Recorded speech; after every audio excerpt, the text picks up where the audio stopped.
So you go by a lot of names. You have a lot of aliases. But for the people who don't know, what is your actual name? My actual name in real life is Travis. That is my real name. I go by Trey. Okay. That's something So I didn't even know. I was Trey, looking up. Is it like a PWHustle, like a network? It's multiple people, right? The PWHustle network is multiple people. Yes, there is a podcast on Podbean that various people are a part of. The whole Hustle brand started out with 2 channels, and one day there was a blitz going on for a Japanese wrestling promotion that was getting rid of, videos that had their copyrighted material. I saw this happening. I woke up, I said, oh crap, okay, they got that video. Then 20 minutes later, oh crap, they got that. I said, okay, I gotta make these videos private. But instead, I got high, I fell asleep, I woke up, and the channel was gone. And so I was like, shit. So that was my responsibility, and I fucked that up. And man. So we got stuck with this channel, which was designated as the reaction channel. The original channel was, a just pure wrestling. And this one was designated as just reactions. We were cleaning it up. And then when the other channel got, deleted because of the capitalist Japanese fat cats that didn't appreciate good tribute videos that was helping them out, I had to switch to, the PWHustle 2, which is just now regular PWHustle. And we just continued, what we were doing. And I just continued, with the reactions. And that's that.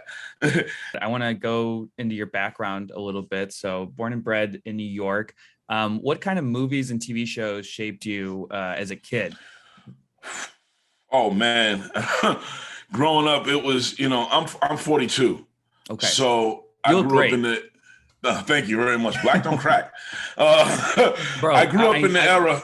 White does. A boy does it. I'm 32. I look 50. Well, listen. Listen, I will gladly send you some shea butter and cocoa butter. Please. Help slow the aging process. Don't worry about it. Thank you.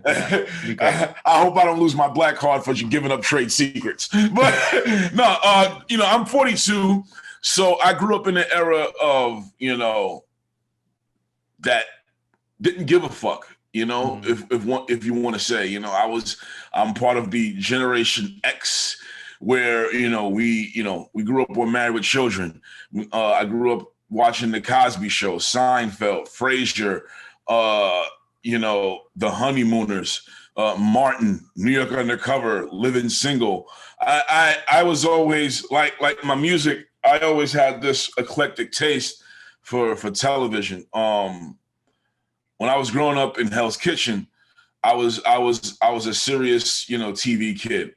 I was all about coming home and watching my afternoon cartoons. As soon as I was done my homework, waking up on Saturdays, watching my Saturday morning cartoons. My routine on the weekend was wake up at 9, watch my cartoons until 12, watch wrestling, go outside and freaking pillage and plunder. That was it for me. And so growing up, my favorite shows when I was growing up was definitely Married with Children, The Cosby Show, Frasier, and Seinfeld, and so on and so forth. I was always accused of being a black man with having white taste in certain TV shows and music, as you can see, which was definitely fine with me. It's never anything new. My family used to always tease me about it, but I just, I was just always interested in everything that was just different, different from the norm. While, everybody, it's true that every black family that grew up in my neighborhood was glued to the Cosby Show. That is true. I explored and watched Seinfeld, and everybody was like, what the hell is Seinfeld? I'm like, oh, this is the greatest show I've ever seen in my life. You got to watch it. It's awesome. So all my friends were looking at me like, I don't watch Seinfeld. I watched Martin. I watched Living Single. I watched New York Undercover, which I did too, but I also watched these shows as well. Yeah. That was just my taste growing up, just being, having different, different things to watch. Then cable came around and that was it. That was it. When we got cable, my black ass never went to sleep until like 2 a.m. My mother and father would be like, oh, go to sleep. Straight up. You have such a big personality on YouTube. Were you always kind of like the funny friend, or was you just have like a group of friends who are all like you? Let me tell you, no, none of my friends are like me. I can say that right now. I'm definitely one of a kind. I've been told that many times. I was always the outspoken friend. I was always the one never afraid to say what he needed to say, even when I knew that I might get my ass whooped or in trouble. To this day, I still say what I want to say. That's why it always amazed me when people thought I was being homophobic, because I would ask these certain questions and I would say, listen, let me tell y'all something. I'm A-Track Brown. If I had a problem with gay people, you would know it. If I have a problem with anybody, I would tell you. I'm not going to sugarcoat shit. I don't do this for money. I don't care. I tell people, listen, I'm the original reactor. I've been reacting to shit since I was a kid. I had VHS tapes of my grandmother recording me yelling at commercials, okay? Cursing at 10 years old, and my grandmother saying, okay, Travis, watch your mouth. I've been doing this reacting thing for a long time before there was a YouTube. So I've always been this outspoken person who just really could care less about your feelings in the grand scheme of things in the way I feel, because I'm not going to put nobody's happiness above mine, not even my ladies. That's just not the way it's going to go down. I can be very selfish when it comes to feelings, but I try to be nurturing. But when you piss me off to a certain point, I really don't give a shit. I really don't. I was going back and forth with some jackass not too long ago. I was in a bit of a YouTube feud over wrestling. And let me tell you, if you think the Star Wars fan base is toxic, you ain't seen shit until you step into the world of wrestling fandom. Let me tell you that right now. Sure. A bunch of grown men going back and forth over scripted shows is quite entertaining as well as depressing when you think about it. I never grew up with wrestling, so I'm outside of that bubble. But how did you first get into it? Because that's obviously a big part of your personality and your background. Since I was a child, my father was a big wrestling fan, and I remember when, as I would get older, and him and my mom would take their time apart, I would go to my dad's house. My dad was the only one in the neighborhood with a satellite before satellite was a thing. And I would see wrestling from different parts of the country. So while everybody was going crazy for Hulk Hogan, I knew about Ric Flair. I knew about Dusty Rhodes, and I remember going down south going to North Carolina for a lot of summers and seeing this wrestler called the Great Muta, who was like the Japanese Undertaker. Like the guy would literally come out, with this face paint and literally scare the living shit out of me. And I would come back to New York, or I would come back to Hell's Kitchen. I'd be like, yo, guys, there's something way different from WWF. It's called WCW. At the time it was NWA. You got to see it. Nobody cared because it was regional. But I had friends who would leave New York and would go to other states and experience what I had experienced. So that's what became my life for me as a wrestling fan. Then finding out that it's not the realness that you thought it was, when you're about 9 years old and your grandmother's trying to prove to you that it's fake. And she's showing you about your man Randy Savage match, and she's rewinding, and she's like, look when he hits him. Look when he hits him. She's like, it's fake, baby. It's fake. I'm like, Grandma, it's not fake. I'm telling you. I cried. I saw the Macho Man beat the living shit out of Ricky the Dragon Steamboat, and I cried like a bitch. I remember crying so much. Why isn't anybody coming out to help him? He's beating him up. And my grandmother's holding me. She's like, baby, it's fake. It's not real. I'm like, yes, it is. Look, did you see? Look, he was grabbing his throat and everything. That was my first emotional wrestling moment, and I could never block that out of my mind. So of course, when I learned that it was scripted and not as real as I thought it was, I was let down. Didn't stop me from watching. As you can see, I'm still a fan to this day. Now it's just about being a creature of habit. That's really interesting. I love hearing about how you got into wrestling and how you continue watching it. So what kind of made you, I was looking back at your YouTube, and I think the first show you reacted to that wasn't wrestling or political related was actually Fear the Walking Dead, which is really interesting to me. So why that show? Actually, the first one, it was The Walking Dead. That was It was The Walking Dead. That was Oh, the maybe I first missed one. Okay. If I'm not mistaken, I think the first clip you ever used was when they shot Daryl, and Dwight said he'll be okay, and I was like, "Oh, he better be! He better be!" I think that was the first time, and I'm not gonna lie, when you used that, I said, "Oh crap!" I said, "Okay, maybe I need to start doing this regularly." And I didn't know anything about the whole editing process. I didn't know anything about iMovie. It was just there. It was just there. And it took me less than 5 minutes to understand how everything worked. And so I still didn't know about the whole picture-in-picture. That's why I would do, have the TV behind me. Even when I did learn it, again, when I'm a creature of habit, I just don't really like to go against my grain. So I kept that because I like things being gutter, being a certain way. So I left it like it is. And then as I progressed with this, I started, incorporating the whole picture-in-picture. I also found that copyright restrictions are less restrictive when you do it that way. Yep. So, but I also realized, if I can make the box as small as I can also just do it this way. And if people think that the box is too small, then hey, I don't know what to tell you. This is the way I'm doing it. If you don't want to watch it, don't watch it. That's it. It was, you and putting me on these compilations inspired me to want to do them more and more. And then just people just thinking that they're funny made me just want to do them more and more. And I really started to get into this thing and really love doing it, and would put my life on hold because I'll be like, nope, gotta do my reactions. I gotta do my reactions. Can't do this, gotta do my reactions.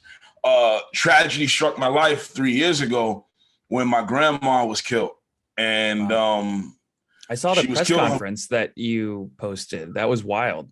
I'm so sorry to hear about that, man. Yeah, it's something that even to this day, it of course it never escapes. It's always there. And at that time, I was really thinking about not doing it anymore because I was in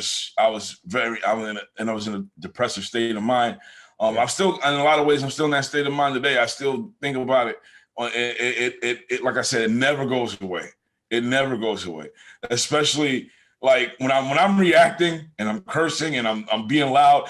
I can still hear my grandma's voice in the back of my head, because there were times where I would react and she was at my home where she would be with my daughter and she would hear me react. Grown man reacting, cursing, and she's like, "Watch your mouth."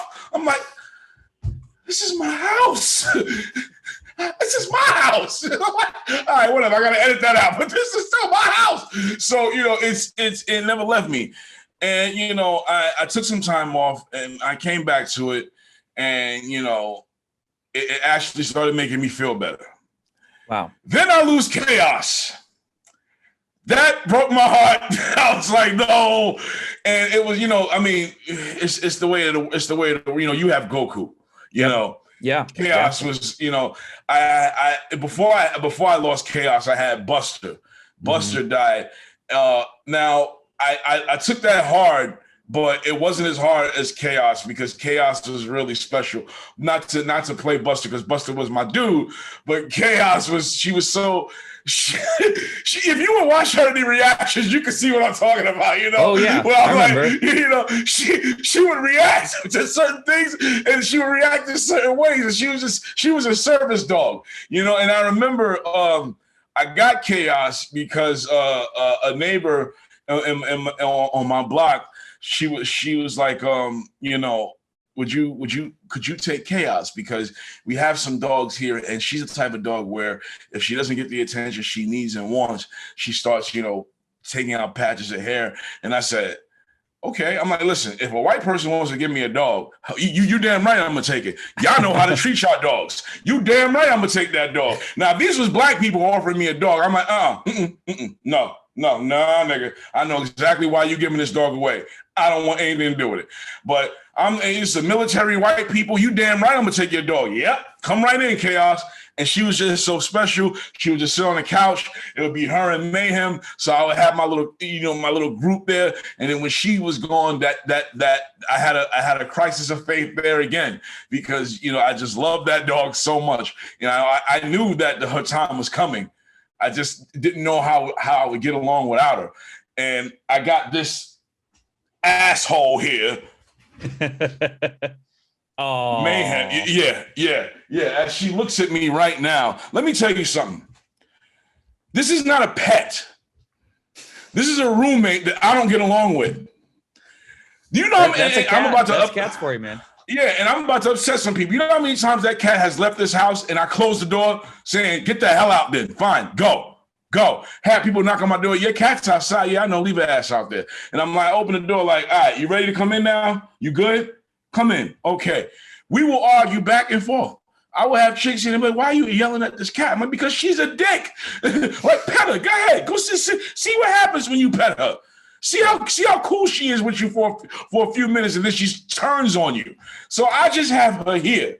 I swear she's like the incarnation of my grandma and Chaos. Fallen one. I think the spirits done took her over.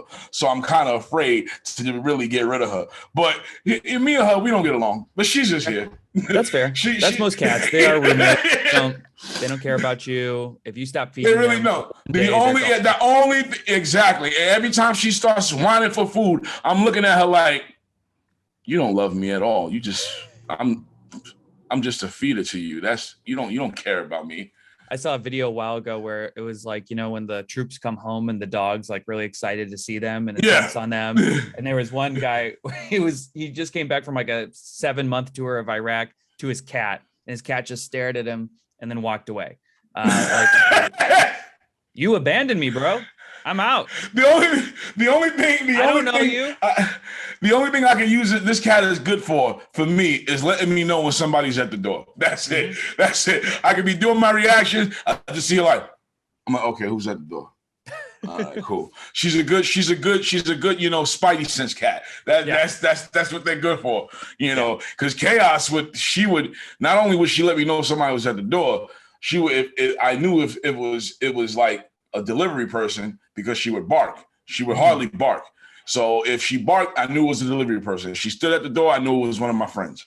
Yeah. So it was, I missed that. That's why in my intros, you will never leave. You never see me not leave out Chaos, And so it was, she was just that special. That's. I can't never stop. I could talk about her forever.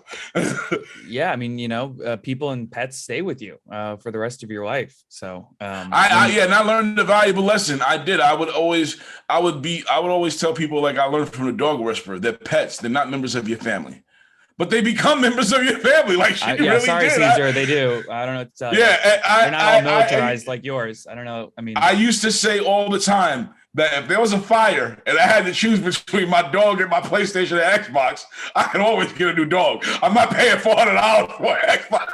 But that slowly changed. I'm like, fuck the Xbox and the PlayStation. I got to save my Chaos.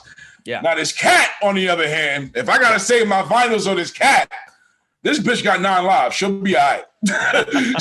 Oh, my God. Yeah, I am glad that you're so unapologetic. Like, it is weird talking to you because I've used you in thumbnails and reactions, and I feel like I know you, but I don't know you, obviously.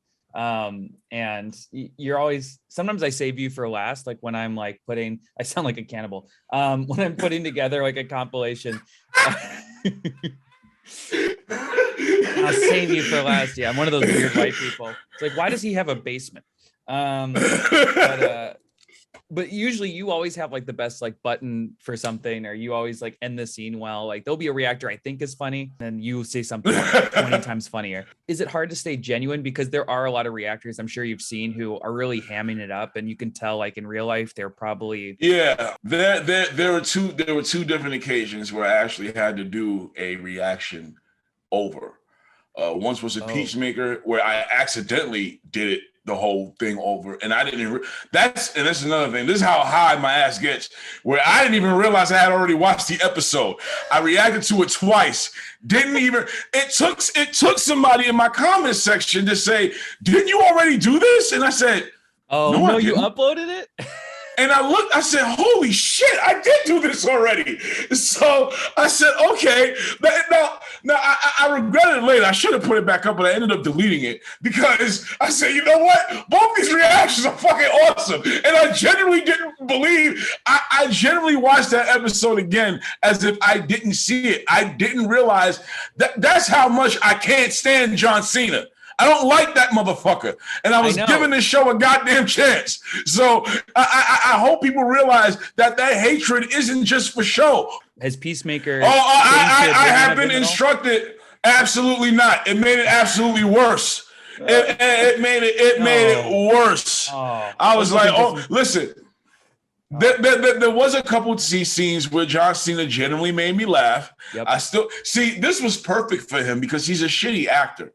You know, I'm not going to sit here and say he couldn't be better. He has time to grow, but you know, this show was perfect for that. He didn't have to be good at acting because of the way the show was. Vigilante was what kept me watching the show and hardcore because she was hot. So I was like, okay, Vigilante is funny and there's a chance I might see this chick naked. So I'm going to keep watching. But it was okay. It was definitely something that I did find to be entertaining, but it wasn't something where it made me see John Cena in a different light. Now, I must let you know that I have been instructed by my clan not to show active coward. We are demanding a Cobra Kai reaction, as you know. I just want to get that out the way. I was told to say this, and you know, I don't want to be shown as a coward. So okay. All right. I would love to. I'd love to do The Witcher. I'd love to do Umbrella Academy. I'd love to do all these things. I get you, man. I was in that comment section arguing with people. I'm like, well, you got to get back to this. You got to get back to that. And I've said to people, the man has a life. I do. Can you let him live his life? Yes, thank you. Yes, exactly. And I'm also one person. I don't have any editors. I have no one helping me with this. It's just me. So I'm sure a lot of friends ask you, have you done stand-up? Do you do stand-up? I feel like no. Really? When I was natural. When I was I've heard that before. When I was 11 and 12, around that age, I was doing stand-up comedy for the Police Athletic League, the PAL. We were touring different police athletic leagues around the city, and that was the time I was doing comedy. At that time, I was thinking about pursuing it, and I went through a experience. I was sexually assaulted as a child. God. I'm sorry. And that soured me from PAL because it happened when I was at camp with PAL, and it soured me on life in general. You know. Yeah. And listen, for women in general, it's the worst. I'm not going to try to compare it, but when you're a young black kid and you're growing up in Hell's Kitchen and you're growing up around specific tropes about masculinity and manliness, when you hear stuff like that, when something like that happens to you, you're not going to want to talk about it. You're going to want to keep it to yourself. Not because you didn't think nobody would believe you, but because you would think that people would look at you as a punk or as soft.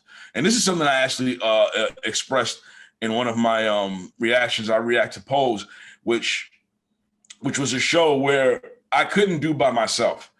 And I said, I have the reactions on private now because I had a copyright strike and I wanted to make sure, I didn't get any more. Sure. So I shut them down to be safe. But I started reacting to the show Pose, and I said, I called up somebody. I called up this girl, Lady G, this woman, Lady G. I said, listen, I need you. You have to do this for me because I cannot do this on my own. And if I do, I'm going to say some stupid shit, and I don't want to offend anybody. There's gay people that I know. There's, I have trans people in my family, and I don't want to come off like an idiot. So we watched the show. And that was a show I didn't realize I was going to love and connect with so much because I grew up in that era, growing up in Hell's Kitchen and growing up around the piers. I would see, being driven home in the cab with my mom, when we would leave her job late night, we would see people voguing at night. And then as I got older, me and my friends would go down to the pier. And even though we didn't really know who they were, we would see them voguing. And my friends was like, oh, look at those gay guys over there. Me, I was just like, that's pretty freaking cool. I love all this kind of like, and this is before Madonna came out with the song. Wow. So, when I saw what Pose was about, I said, okay, I got to react to this. And so I'm reacting to it, but I'm also being kind of silly and immature. And thank God I had to cut some things out. But I progressed. That show helped me in a lot of situations understand. And I say this with hesitation because I sound like one of these white people who saw Roots and thinks they're enlightened now. But the show did help me understand a lot more than I thought I did, about that community. And it opened my eyes to things that I didn't even know existed. Like, I didn't know that gay men at a certain point in time looked at trans women and excluded them from shit. I had no idea that even happened. And I was having conversations with people I knew. They're like, oh, yeah, that happens. And I had people in my comment section, letting me know about that. And so I was like, okay, I understand that now. I still thought I thought it was a fucked up thing as I saw it, but I just didn't understand it. And of course, then I saw they would talk about things that I knew that my mom was involved in, which was trying to get, at the time when they were trying to get gay Black men into the AIDS trials for the medication that started to really change the face of the virus. My mother was really involved and helped spearhead that whole thing. So when I saw season 3, I was like, holy shit. And I'm like, somebody better mention my mother in this shit. And in that, I had a follower a fan who was a gay man who said, wait a minute, is your mother such and such? I'm not going to say my mom's name here, but he's like, is your mother such and such? I'm like, yeah, that's my mother. He's like, did she know a Dr. Paul? I said, yes, she did. And he's like, oh my God, I know your mother. This, that, and the third. I worked at her at Woodhull Hospital. And I'm like, oh, holy crap. So, wow. That in general, connecting me with this one person. And he just happened to be a fan of the show. I guess he started putting 2 and 2 together when he would look at my face and talk about my mom. He's like, wait a minute, I think I know this guy's mom. So, That's crazy. That was and my daughter started watching the show, and my daughter's like, she was so into the show. She started watching Legendary. She was like, oh, Dad, can you please take me to a ball one day? And I said, okay, maybe. Now, let me tell you, for me to say, and I'm gonna boast here that I would take my daughter to a ball shows real progression on my part. 15 years ago, first of all, 15 years ago, if I would have had a kid, I would have been like, what the hell? But not even 15, 20 years ago, if I had a kid, and she's like, Dad, you take me to a ball. I'm like, absolutely not. Yeah. Now I still have to say absolutely not, because I've seen how the real balls are, and that's not a place for a 13-year-old kid. I told her, I said, listen, when you get older, when you get 18, I promise you I'll take you. But as of right now, some of those things are a little bit too sexual for a kid to see. It's actually a lot not like you see on Legendary. It's a little bit more lavish than that. But she's into that whole thing. And I was just happy that I was able to watch a show like that and just really understand a little bit more in that community as well. So I think when you react to certain shows, it really helps you understand certain things, and it really could change you, because that's what television does. That's what movies does. It shapes the way we think.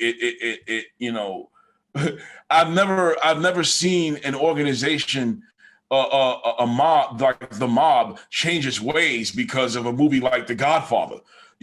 So that's what I love just about movies and television in general, because if it's really good, then it's really good. It's these things can inspire, they can change you, and that's why I think a lot of people get so defensive with the whole wokeness, because they feel like, TV, people believe what they see.